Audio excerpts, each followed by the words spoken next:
अस्सलाम वालेकुम एवरीवन। आज हम स्टार्ट करने जा रहे हैं पाइथन का कोर्स। तो अगर आप नए या पाइथन को सीखने में आप स्ट्रगल कर रहे हैं तो इंशाल्लाह आप मेरी वीडियोस को देखें। स्टेप बाय स्टेप हम इसको लेके चलेंगे तो इंशाल्लाह आप इसको ज़रूर सीख लेंगे। तो आगे बढ़ने से पहले सबसे पहले मैं आपको पाइथन का इंट्रोडक्शन देता चलूँ कि पाइथन है क्या।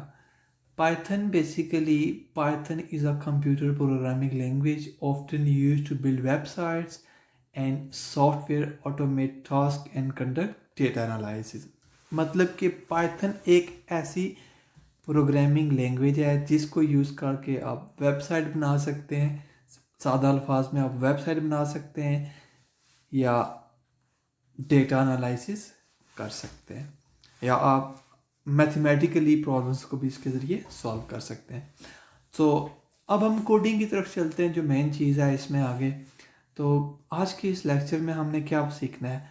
सबसे पहले execute syntax, variables, casting, data type of variables, case sensitive, many values to multiple variables, same value to multiple variables, variables separated by comma, operator for multiple variables output. तो आज का जो हमारा मेन टॉपिक है इस tutorial में वो है वेरिएबल। वेरिएबल स्टार्ट करने से पहले सबसे पहले कोई भी जो प्रोग्रामिंग लैंग्वेज है उसमें किसी भी चीज़ को प्रिंट करवाने के लिए आप डिफरेंट जो अपना सिंटैक्स यूज़ करते हैं, लेकिन पाइथन का एक बहुत ही इजी सिंटैक्स होता है। लाइक आपने कोई भी स्टेटमेंट या कोई भी स्ट्रिंग आपने प्रिंट करवानी है, कोई भी चीज़ आपने प्रिंट करवानी है, उसमें सबसे पहले आप लिखेंगे प्रिंट, उसके बाद ब्रैकेट, उसके बाद लाइक हमने ये प्रिंट करवाना है हेलो वर्ल्ड, ये एक स्ट्रिंग है, ये हमने इसको प्रिंट करवाना है। लाइक प्रिंट ब्रैकेट, छोटी ब्रैकेट, उसके बाद डबल क्यूट्स भी आप यूज़ कर सकते हैं या सिंगल भी आप इसको यूज़ कर सकते हैं। जो आपने चीज़ प्रिंट करवानी है उसको क्यूट्स के अंदर लिखा, उसके बाद ब्रैकेट को क्लोज किया। लाइक हम इसको अब रन करते हैं, आप देख सकते हैं ये हमारे पास प्रिंट हो गया हेलो वर्ल्ड। मतलब ये हुआ कि जो प्रिंट कीवर्ड है जो यूज़ होता है प्रिंट करवाने के लिए। ठीक है, अब आगे हम चलते हैं वेरिएबल्स पे। वेरिएबल्स होते क्या है बेसिकली। वेरिएबल्स बेसिकली किसी भी वैल्यूज़ को स्टोर करवाने के लिए हम वेरिएबल्स क्रिएट करते हैं। समझ आ गई है। मतलब किसी भी वैल्यू को वेरिएबल के अंदर हम स्टोर करते हैं। मतलब वैल्यू को स्टोर करवाने के लिए यूज़ किए जाते हैं। लाइक हमारे पास एक वैल्यू है 5। हमारे पास हम यहाँ पे एक वेरिएबल क्रिएट कर रहे हैं। हमारे पास एक वेरिएबल है x इक्वल टू, उसकी हमने वैल्यू क्या रखी 5। ऐसे ही एक हमने वेरिएबल बनाया y, उसकी हमने वैल्यू क्या रखी हेलो वर्ल्ड। मतलब कि अब हम इसको क्या करेंगे, प्रिंट करवाया, हमारे पास 5 किधर से आया वेरिएबल x से, y किधर से आया, हेलो वर्ल्ड किधर से आया वेरिएबल y में जो स्टोर हुआ था। ठीक है, अब हम आगे चलते हैं कि कॉस्टिंग क्या होती है। If you want to specify the data type of variable this can be done with casting. मतलब कि आप जो अपना वेरिएबल है, वेरिएबल में आप अगर उसकी जो डेटा टाइप है वो स्पेसिफाई करना चाहते हो तो उसके लिए आप कॉस्टिंग यूज़ करोगे। लाइक ये हमारे पास x वेरिएबल है, उसकी हमने वैल्यू क्या रखी 3। अब उसकी डेटा टाइप हमने मेंशन कर दी कि ये स्ट्रिंग होनी चाहिए। दूसरा वेरिएबल है y, इसकी वैल्यू हमने रखी 3, इसकी डेटा टाइप हमने मेंशन कर दी कि इंटीजर होनी चाहिए। तीसरी जो हमारा वेरिएबल है उसकी हमने वैल्यू रखी 3, वो भी हमने उसकी डेटा टाइप मेंशन कर दी पहले ही कि वो फ्लोट में होना चाहिए। अब प्रिंट x y z, ये तो आपको पता है। अब हमने जब इसको रन किया हमारे पास पहली वैल्यू आएगी, आ गई स्ट्रिंग, दूसरी आ गई इंटीजर, तीसरी आ गई फ्लोट। ओके, अब आगे चलते हैं हम कि you can get the data type of variable with the type function. Like हमने लेट्स सपोज कि हमारा जो इंटीजर है, सॉरी हमारा जो वेरिएबल है उसकी हमने जो डेटा टाइप है वो मेंशन नहीं की हुई, तो हमने मालूम करनी है कि जो हमारा जो वेरिएबल है उसकी डेटा टाइप कौन सी है। लेट्स सपोज तो उसके लिए जो हम फंक्शन यूज़ करते हैं वो होता है टाइप फंक्शन। मसलन ये हमारे पास x जो वेरिएबल है, हमने मालूम करना है कि x वेरिएबल की डेटा टाइप कौन सी है, y वेरिएबल की डेटा टाइप कौन सी है, z वेरिएबल की डेटा टाइप कौन सी है। अब देखें, इसको हमने रन किया, ये हमारे पास आ गया। जो हमारे पास पहला वेरिएबल है x, उसकी डेटा टाइप है स्ट्रिंग, दूसरे y की है इन, तीसरा z उसकी प्लॉट। समझ आ गई है। अब आगे चलते हैं। Variables are case sensitive. Variables जो होते हैं केस सेंसिटिव होते हैं।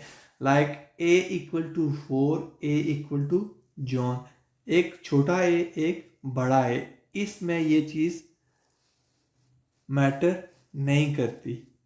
मतलब कि अगर आपके पास एक वेरिएबल आपने रखा है a इक्वल टू 4, वो छोटा है या वो एक अलग से वेरिएबल होगा। दूसरा आपने रखा है a is equal to John, वो बड़ा है या वो एक आपका अलग वेरिएबल हो जाएगा। इसकी जो वैल्यूज़ होंगी वो ओवरराइड नहीं करेंगी। Like let's suppose a equal to 4, a equal to John, एक छोटा है एक बड़ा है, so a will not override a, बड़ा a छोटे a के साथ ओवरराइड नहीं करेगा। छोटे a की वैल्यू अलग होगी, बड़े a की वैल्यू अलग होगी, इसमें कोई प्रॉब्लम नहीं होगी। देखिए हम आप इसको रन कर लेते हैं। ये देखें a पहले छोटे a की वैल्यू आ गई 4, बड़े a की वैल्यू आ गई जॉन, मतलब कि ये केस सेंसिटिव होता है। अब आगे चलते हैं। Python allows you to assign values to multiple variables in one line, कि एक लाइन में आप मल्टीपल वेरिएबल्स को मल्टीपल वैल्यू असाइन करवा सकते हैं। लाइक ये हमारे पास है वेरिएबल x y z, ये हमारे पास पहले वेरिएबल की वैल्यू हमने डिक्लेयर कर दी ऑरेंज, उसके बाद कामा, उसके बाद दूसरे वेरिएबल की जो हमारे पास वैल्यू हमने असाइन कर दी बनाना, तीसरे वेरिएबल की वैल्यू हमने असाइन कर दी चेरी।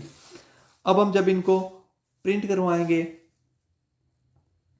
x y z, पहले आपको बताया है कि सिंगल लाइन में मल्टीपल वेरिएबल्स को हम मल्टीपल वैल्यू असाइन करवा सकते हैं, लेकिन करवाने के लिए हमारे पास मेथड क्या होता है कि कॉमा हम यूज़ करते हैं। Like x comma y comma z equal to पहले की वैल्यू, फिर कॉमा, फिर दूसरे की वैल्यू, फिर कॉमा, फिर तीसरे की वैल्यू। अब जब हमने इनको प्रिंट करवाते हैं, ये आप देख सकते हैं ऑरेंज बनाना चेरी, तीन वेरिएबल्स हैं, उनकी डिफरेंट वैल्यूज हैं तीनों की, वो तीनों आ गई। अब देखें आगे, you can assign the same value to multiple variables in one line। अब हमारे पास मल्टीपल वेरिएबल्स हैं x y z। अब हमने इनको जो वैल्यू असाइन करवानी है, a की वैल्यू असाइन करवानी है, उसके लिए हम क्या करेंगे, equal to, like x equal to y, y equal to z, z equal to value. अब क्या होगा, तीनों जो वेरिएबल्स हैं उनको सेम वैल्यू असाइन हो जाएगी। अब देखिए जब हम इसको प्रिंट करवाते हैं, ये देखें x इक्वल टू y, मतलब ये हुआ कि x इक्वल टू जो y है y इक्वल टू z, मतलब x की वैल्यू वही y में वही z में, तीनों में आप देखें a की वैल्यू स्टोर हो गई ऑरेंज। ठीक है, समझ आ गई। अब उसके अलावा in print function you output multiple variable separated by comma. अब जो हमारे पास मल्टीपल वेरिएबल्स हैं उनकी हमने वैल्यू, लाइक जैसे हमने ऊपर देखा था कि हमारे पास अभी देख रहे थे x is equal to Python, y is equal to is, z equal to good language. अब हमने ये तीन जो वेरिएबल्स हैं इनकी जो वैल्यू है वो हमने क्या करवानी है, प्रिंट करवानी है। लाइक अगर हम x y z लिख देंगे तो हमारे पास क्या आ जाएगा, ये देखें x y z, मतलब कि जो हमारे मल्टीपल वेरिएबल्स हैं उनकी वैल्यू को हमने सेपरेट करवाना है, अलग अलग करवाना है, तो उसके लिए हम क्या यूज़ करेंगे, कॉमा, मतलब x कॉमा y, मतलब ये x कॉमा का मतलब है कि सबसे पहले x की वैल्यू कॉमा, उसके बाद y की वैल्यू कॉमा स्पेस, उसके बाद z की मतलब वैल्यू, ये नहीं कि इन तीनों की जो वैल्यूज़ हैं वो क्या होंगी, अलग अलग प्रिंट होंगी। अब देखें, इसको हम रन कर लेते हैं। ये देख सकते हैं पाइथन, पहला वेरिएबल था x, उसकी वैल्यू थी पाइथन, वो प्रिंट हुआ। दूसरा वेरिएबल था हमारे पास y, उसकी वैल्यू क्या थी, इज, वो प्रिंट हुई। उसके बाद तीसरा वेरिएबल था हमारे पास z, उसकी वैल्यू क्या थी, गुड लैंग्वेज, वो हमारे पास प्रिंट हो गई। उसके अलावा you can also use the plus operator to output multiple variables. अब आप मल्टीपल वेरिएबल्स को अगर आपने सेम वही चीज़ जहाँ पे आप कॉमा यूज़ कर सकते हैं, वैसे ही आप प्लस ऑपरेटर भी यूज़ कर सकते हैं। लाइक अगर मल्टीपल वेरिएबल्स की आपने वैल्यू उनको एक ही लाइन में आपने प्रिंट करवाना है, तो आप प्लस ऑपरेटर के ज़रिए उनको सेपरेट करवा सकते हैं। लाइक ऐसे जैसे कॉमा यूज़ कर सकते हैं, ऐसे ही आप प्लस ऑपरेटर भी यूज़ कर सकते हैं। देखें, हम इसको रन करते हैं, ये आ गया हमारे पास पाइथन इज। उम्मीद है कि आपको हमारी वीडियो पसंद आई होगी। तो अगर आप मज़ीद पाइथन लर्न करना चाहते हैं और आप जस्ट स्टार्ट किया, स्ट्रगल कर रहे हैं, तो आप इस चैनल को सब्सक्राइब कर लें, लाइक कर दें, ताकि मज़ीद आने वाली वीडियोस आपको मिलती रहें और आप उनसे फ़ायदा उठा सकें। Okay, thank you so much, bye bye.